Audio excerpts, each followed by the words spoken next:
This podcast is sponsored by valleygivesback.org. What will you be remembered for? Name a Valley nonprofit in your estate plan and create a legacy that tells future generations what mattered to you. Making a gift that costs nothing during your lifetime is easy and revocable if things change. With a planned gift, you have the power to impact the Valley forever without affecting your current lifestyle.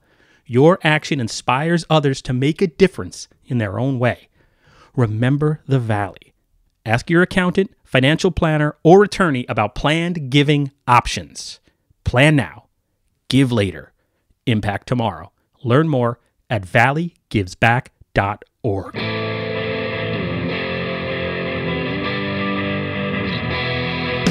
hundreds of years we brought you the news. Printed the info, we gave you the clues.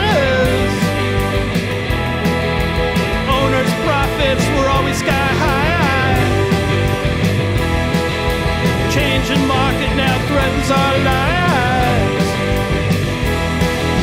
Post-literation, critical reading, dumbed down nation, signs have been reading. TV sucking ideas from our head. Public discourse just about dead. We'll ride the dinosaur. Yeah, ride the dinosaur. Hey everybody, welcome to Navel Gazing, the Valley Indies podcast. My name is Eugene Driscoll. I'm a reporter with valleyindy.org. Today my guest is Seymour First Selectman Curt Miller, who appears about once a month on this podcast. Some big news is happening in Seymour this week, according to the New Haven Register in a story that was published Tuesday, December 4th. Demolition to begin on former Ames Adams stores in Seymour. Just to put some perspective to that headline, I've lived in the Valley for, I think, 15 years in Derby, something like that, 10 to 15 years. And I never remember an Ames or what is Adams stores? It's Tri-Town Plaza, the long vacant and underutilized Tri-Town Plaza. Some change coming this week, according to the Register. I'm going to read the lead. It says, Dateline Seymour. Demolition to the long vacant buildings that once housed the Ames and Adams anchor stores in the Tri-Town Plaza some 16 years ago is slated to begin this week. Fire Marshal Paul Wedowitz, Building Inspector Jim Baldwin, and First Selectman Curt Miller have been in contact with plaza owner Ron Spector of Nevada. Spector on Tuesday confirmed that Ocean Trace demolition of Watertown should begin interior demolition of the buildings before, hold on, I got to scroll down over a giant recommended video, week's end. The buildings will come down over the next few weeks, according to Wedowitz. Wedowitz said and this is key, Wedowitz said demolition permits for the work were pulled Monday. As the dozen or so longtime listeners of the Valley Indie podcast are aware, every time Curt Miller comes onto our program, we ask about Tri-Town Plaza. Back in August, he said that the work was going to begin at some point, this interior demo work to try to finally get some progress into the long vacant, or partly vacant, or mostly vacant, or anchor store vacant Tri-Town Plaza. That was in August, and the thing is, at least for a decade, as long as the Valley Indie's been in existence, which is going to be 10 years this coming June, we've heard lots of promises, and it's going to be any day now, and false starts, and nothing's happened. But it looks like Tri-Town Plaza, interior demo to start. Of course, at this point, it's important to point out that there is no idea, according to the Register, as to what stores are going to go in there.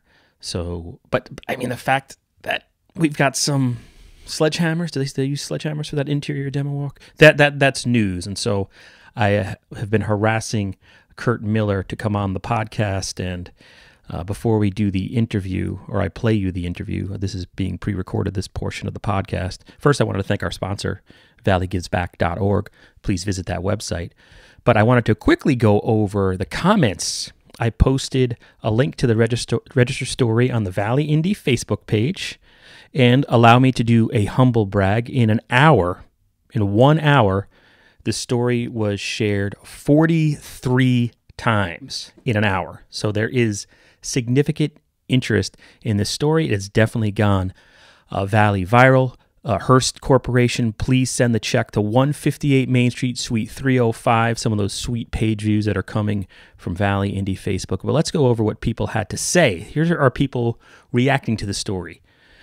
First one is from Martha Devine. The walls to the buildings that will remain will be braced during demolition. Doesn't sound safe to me. All right, we start off with a little joke. Monique Massey. Cracker Barrel needs to go in there. Jude November. Hobby Lobby would be awesome. Sue Peters. Trader Joe's or Whole Foods should go there. And those are probably the two most requested businesses for Tri-Town Plaza. And then Robin T-Cats. No, that's not how you say your name. I can't believe I'm drawing a blank. I apologize. Sue Peters. Whole Foods is done building stores in Connecticut, and Milford is so close. Somebody else says, I would love to have either one, or let's Sue again, either one or both closer. They just have so many grocery stores that are just a few miles apart from each other here in the Valley. It's crazy. Janice Silva, I'm glad to see something being done. I hope as a town we can bring some big name stores and restaurants. Seymour sure could use a boost. Fingers crossed. From what I heard, this is Robin again. A chain restaurant looked at the site near Walgreens, and the study showed Seymour does not have the demographics. This came from someone that works for the developer. That is, I can confirm parts of that. We had asked years ago about some of these Trader Joe's, Whole Foods, Stu Leonard's, and we were told point blank that the Valley didn't have the demographics needed. We're not rich enough to bring in Trader Joe's or Whole Foods. But that was 10 years ago.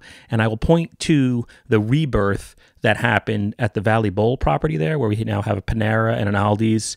That wasn't supposed to be successful, and that's been wildly successful. So it can be done. This is just up the road. And it just goes on and on with people. Cracker Barrel, these are some of the stores. Arcade, kid-friendly kind of place. I agree. Dave & Buster's just opened in Milford. Indoor skate, roller rink. AC Moore, Hobby Lobby, Joanne Fabrics, Michaels. A lot of people have recommended craft stores. So anyway, those are some a sampling of the reactions. What will go there is not known at this time. Excuse me for stumbling over my words, but I'm a writer, not a broadcaster, as evidenced by the amount of people that don't listen to this podcast. But let's now talk to Kurt Miller and see what he knows. Here we go. Here is Seymour First Selectman Kurt Miller. All right. Just say something real fast so I know I'm recording. You're recording. All right. It works. All right, so we'll go right into it. Good morning, Kurt Miller. Thanks for taking my call with absolutely no notice. I appreciate it. Yeah, always a pleasure to speak with you. All right, so you're going to start off with a lie. All right, so let's talk about on that. Just warming up for later on. Tri-Town Plaza. The news broke in the Register yesterday. It's sort of an update on I was looking at the archives. This demo work has been floating for 2 years from what I see if you search Tri-Town Plaza Seymour on Google News. So I'm going to take the devil's advocate position, cynical position right off the bat. I'm going to say this is never going to happen. Prove me wrong. Well, I mean, that's certainly a reasonable thing to say based on what we've seen over the last couple of years. Part of the holdup, as we had talked about in the past, was the issue with the remediation cleanup that needed to be done on the inside of the building with asbestos and things like that. There were some issues getting that all taken care of. But once that was finally done, Mr. Spector started looking at different demolition companies. Probably over the last 6 months, and for whatever reason, he's finally settled on a demolition contractor who came in, met with Jim Baldwin and Paul Wedowitz. That's our building official and our fire marshal. Got all of the needed information that they needed, came back with all the paperwork, and the permit was given out on a Monday night.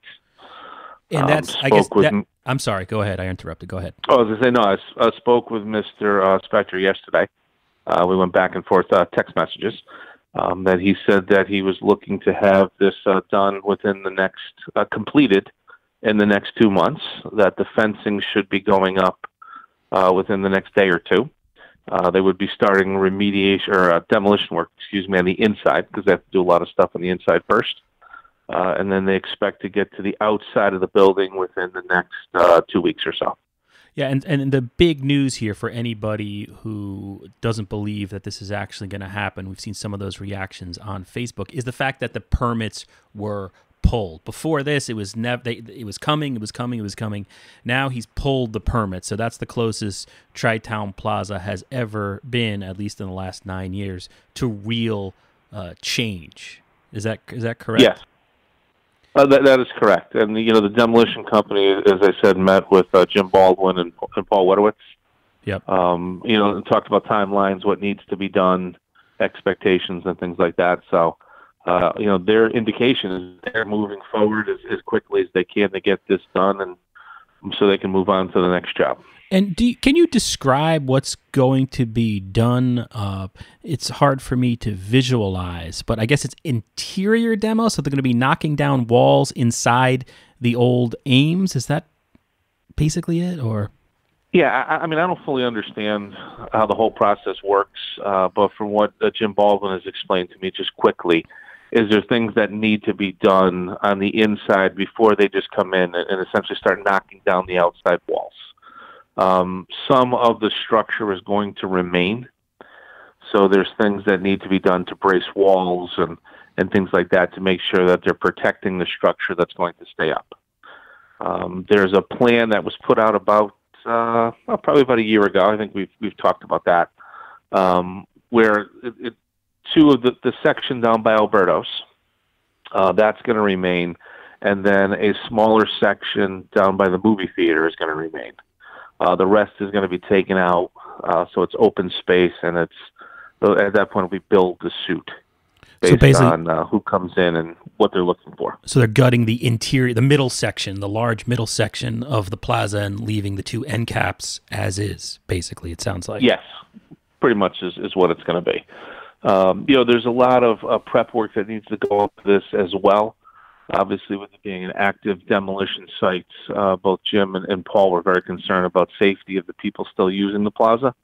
With the movie theater, with Alberto's, with Dunkin' Donuts. So they had a lot of requirements with regards to fencing and things like that, just to protect anybody who may be using the other businesses at the plaza, just to make sure they were safe while the demolition was going on. And what does the town want to see go there in the long run? Well, that's going to kind of come down to Mr. Spector and what he thinks he can get. It's his property. Obviously, he's a businessman, so he's going to try to get the best return on his investment possible. For there, I think it's going to be an amenity type businesses, whether it be restaurants, small stores, things like that. I think that would be best suited for that location. We're in that's a tough location, even though it's right off of Route 8, which has a lot of accessibility. But if you look at, close by, most retailers will draw those rings around the location, look at the number of people that are there, and then also other stores and things. Just one exit down in either direction, you have supermarkets, you have other stores, other amenities. So I think it's going to need to be something a little bit different than maybe what a lot of people are talking about. But whatever it is, I think it'll bring some value to the residents of the town of Seymour and to the valley as a whole. And then in terms of reader reaction and people who live in the area, I linked to the Register article this morning from Valley Indy Facebook, and it's part of that thread. I asked people, I said I'm going to interview you, and what should I ask? Excuse me. Mm-hmm. Terry Byron, can we find a way to influence the corporation that owns Market 32 to build a store in that location? Is that something you could do as first selectman, to put phone calls into a particular business owner or plaza owner or Market 32 owner to kind of put Seymour on their radar? Or is that the Economic Development Commission? Or I know you had an economic development person for a while, but that's been vacant for a while. What can Seymour do government-wise to attract anybody? Well, I think the first thing that we need to do, and I think the thing that we have been doing, is providing a stable environment that are going to attract businesses to the town. One of the reasons Shelton is so successful is because as a business owner, you can predict with a pretty good amount of certainty what's going to happen over the next 5 years in the city of Charlotte with regards to taxes. So when you're building your financial models, you can have a good understanding of what you're going to be looking at. Unfortunately, Seymour in the past, we have had big ups and downs and swings in our mill rate. Over the last 4 years, as you know, we've been able to keep taxes level, and we're projecting taxes will stay level again next year. So that helps attract businesses to Seymour. And what we're already starting to see is we're starting to get a little bit more calls. We're seeing a lot of our existing businesses making substantial reinvestments, that being tooling and basement systems, because they're happy with the direction that Seymour is going, so they're putting more money down and, I guess, planting more of their flag in the town of Seymour. So those are the things that are going to help attract business.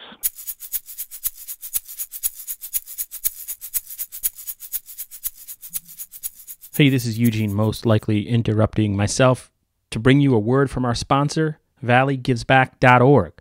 What will you be remembered for? Name a Valley nonprofit in your estate plan and create a legacy that tells future generations what matter to you. Making a gift that costs nothing during your lifetime is easy and revocable if things change. With a planned gift, you have the power to impact the Valley forever without affecting your current lifestyle. Your action inspires others to make a difference in their own way. Remember the Valley. Ask your accountant, financial planner, or attorney about planned giving options. Plan now. Give later. Impact tomorrow. Learn more at valleygivesback.org. But again, Shelton didn't become Shelton overnight. It took Shelton, 20 years to become Shelton. And I try to tell people that we are Shelton in the very early stages of their plan. So I think that's what the town needs to do to help provide that environment. That being said, I'll absolutely make calls.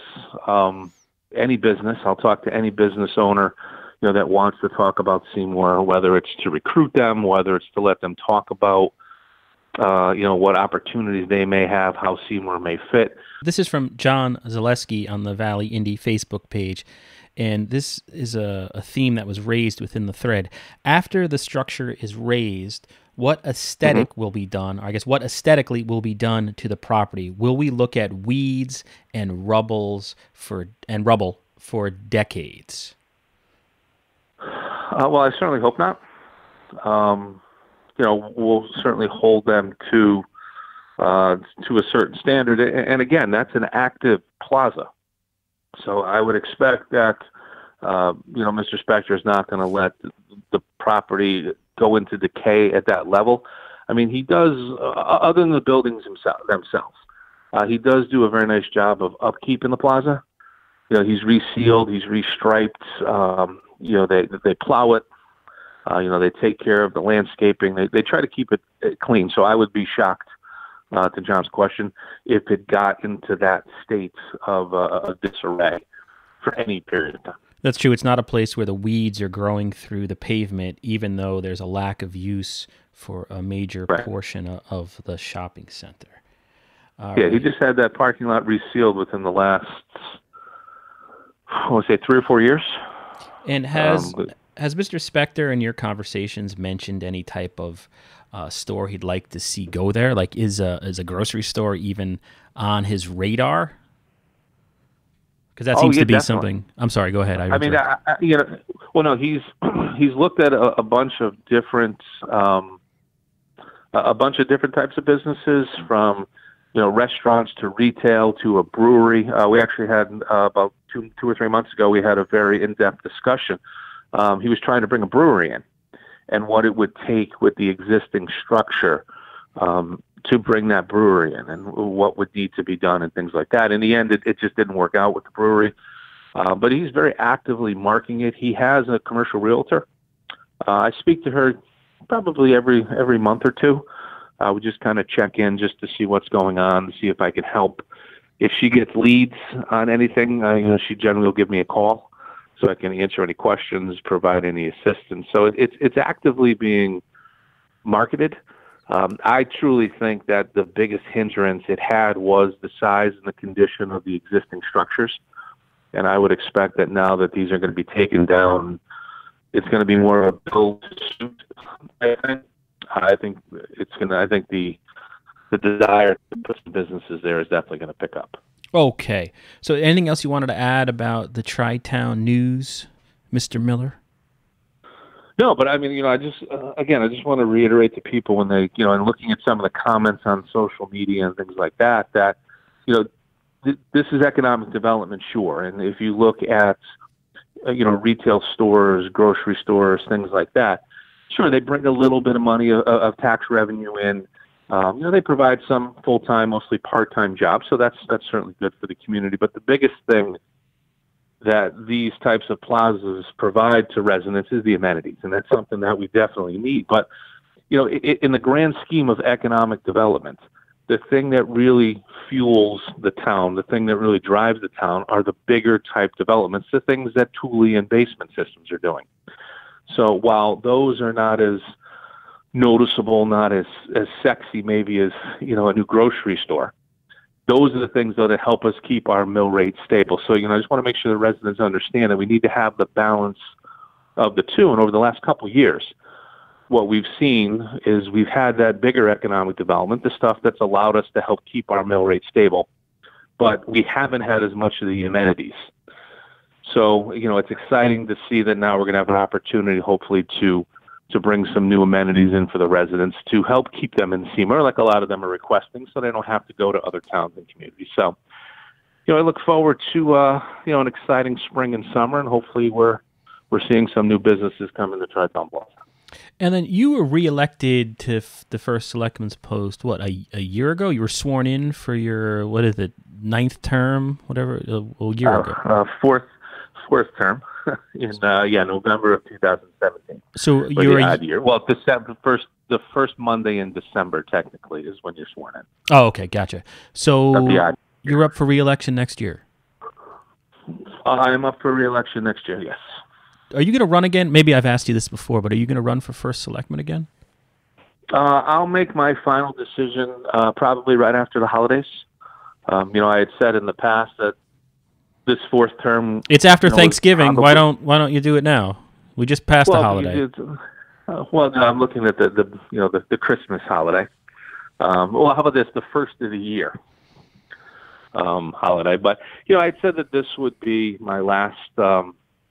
It probably would be my last term. But I'm going to think about over the next couple of weeks. I want to look at the landscape of Seymour. Kind of where we stand, finish up at least my budget, just to get an understanding of what the town's looking at, and then, I'll make that decision. All right. But I mean, if you forced me to give you an answer right now, I would probably say that I was running. Oh, okay. There we go. Kurt Miller's running, everybody. If you had to force me, but again, I'm leaving that little bit of wiggle room.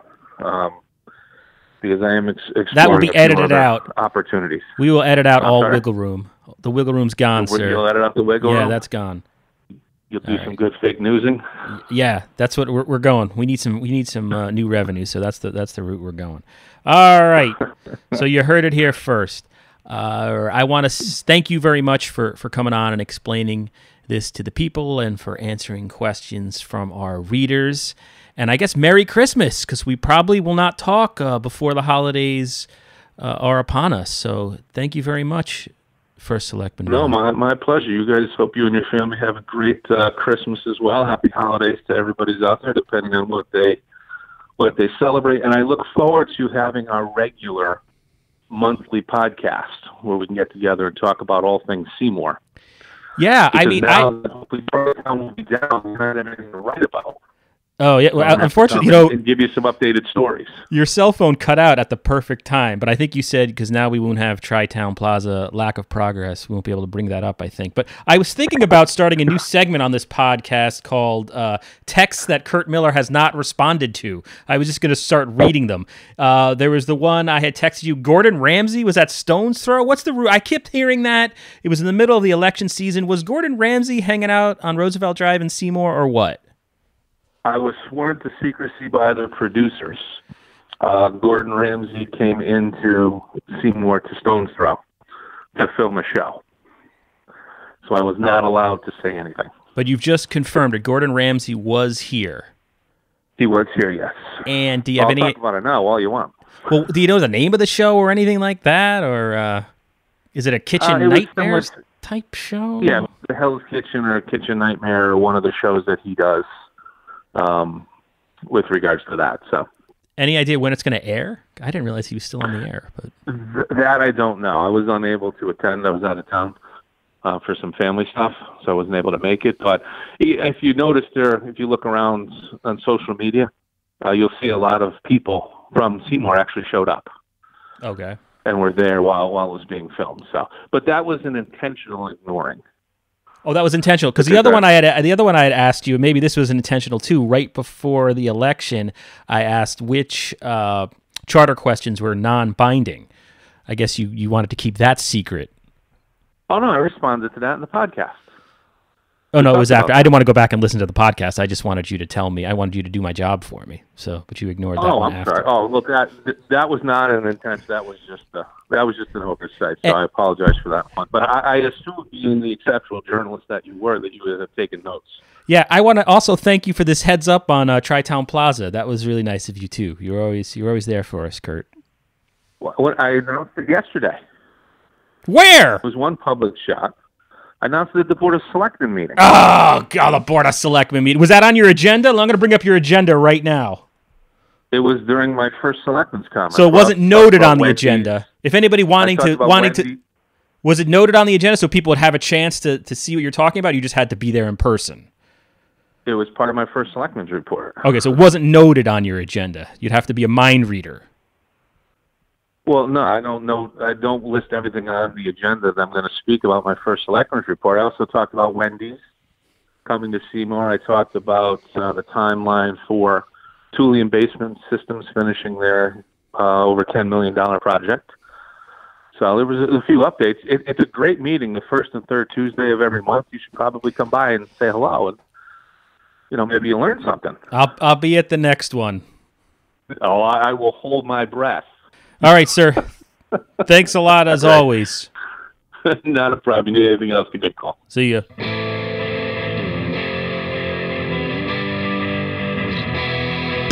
hundreds of years we've brought you the news. Printed the info, we gave you the clues. Owners' profits were always sky high. Changing market now threatens our lives. Post-literation, critical reading, dumbed down nation, signs have been reading. TV sucking ideas from our head. Public discourse just about dead. We'll ride the dinosaur. Yeah, ride the dinosaur. Our readers are in the opens each day. Clickbait, a prurient way,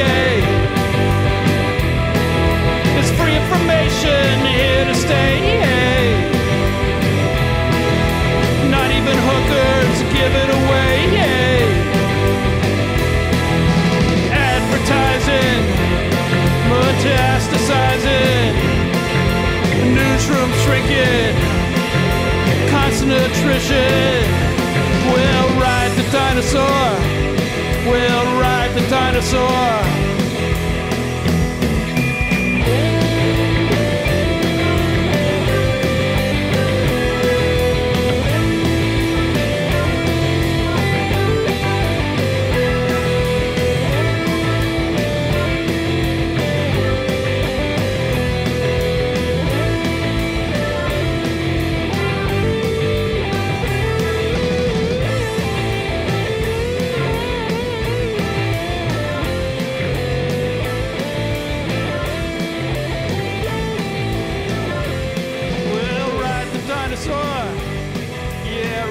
Dinosaur.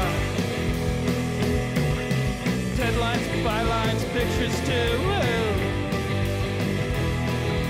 An editorial comment for a buck or two.